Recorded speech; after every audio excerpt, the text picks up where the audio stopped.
What happens when you put the ex-OnePlus CEO, the inventor of the iPod, Teenage Engineering and Casey Neistat in one room? Nothing happens.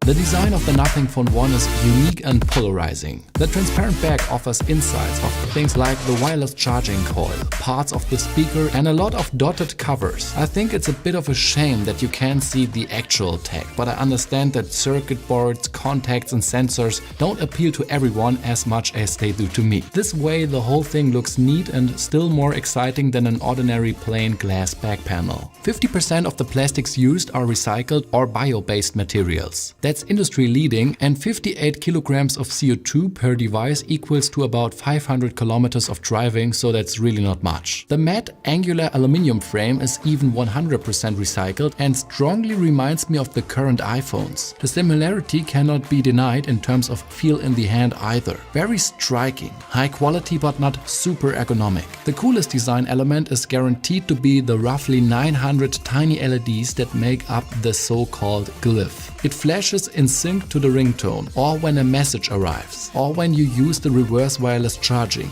or as an indicator while charging. I mean, it is a little bit over the top and super flashy, but I like this kind of stuff and it's really cool to look at and does not drain the battery at all in my testing. The haptic feedback is provided by an X-axis vibration motor and is really high quality, and there are only two things that I can seriously criticize, and that is the use of Gorilla Glass 5 instead of the newer Victus and the IP54 water protection.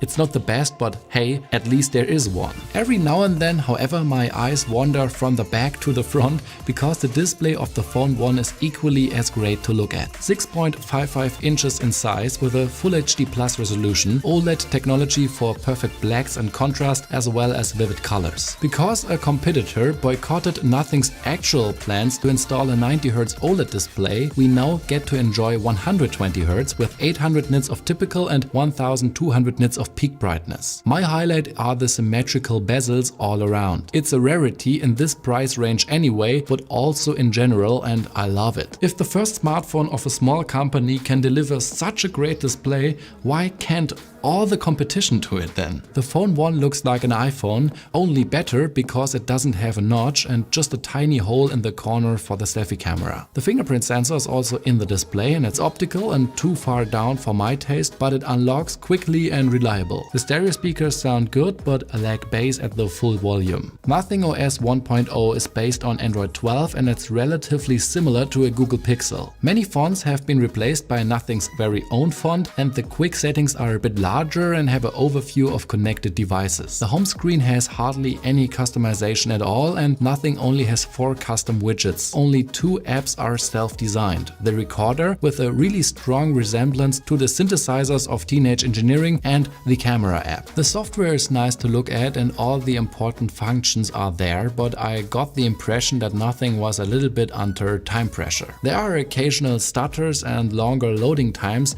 than on a cheaper Moto Edge 30 with the same processor and a similar software experience. The first few updates improved on that situation, but there's still some optimization needed, but I'm glad to announce that there will be 3 years of Android and 4 years of security updates, so that is really quite a lot, especially in this price area. And when I mentioned the processor already, Nothing opted for the Snapdragon 787G Plus instead of a 7 Gen 1 because it is manufactured by TSMC and not Samsung. I can 100% understand this decision. The performance is about 35% below current high-end chips, but the heat and power consumption is better. There's an 8 and 12 GB RAM model and 128 or 265 GB of UFS 3.1 storage. The Phone 1 runs so fast that many would only notice the difference from a more expensive device in a direct comparison. What everyone will notice though is the great battery life. The 4500 mAh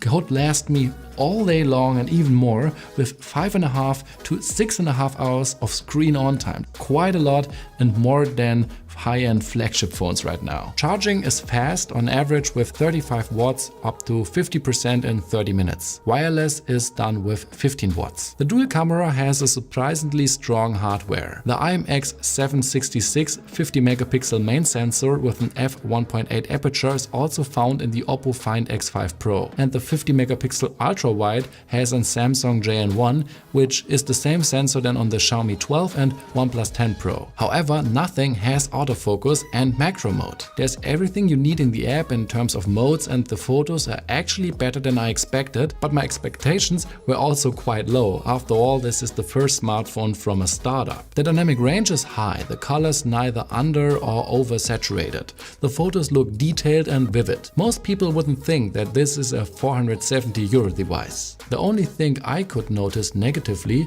is the noise behavior in the corners of the image, and this is even more extreme in the ultra-wide angle, which is generally less nice to look at. Blurrier, and the pictures seem a little bit more dirty, if you can put it that way. I like that you can activate the glyph in the camera and it brightens up for macro photos, for example. The night mode is great, but you have to stand still for 3 seconds. The pictures are bright and colorful, but the ultra-wide angle still looks a little bit over-processed. The selfies are perfectly fine, but nothing special. In its price range, the Phone 1 really does well, and the Google Pixel is a bit more consistent, but not double as good. Conclusion: I was afraid that the Nothing Phone 1 could be a huge disaster and a big flop for nothing, but I'm glad that it is really good, and it proves one point really clearly, and that is that mid-range phones don't need to be boring. And I like that really much. It is cool and it is exciting, and of course it's not revolutionary like they announced, but I think it's fun. And there's nothing wrong about fun, and even though you pay a little bit extra for the design, I think the price is still super fair, and I'm excited to see the future of Nothing.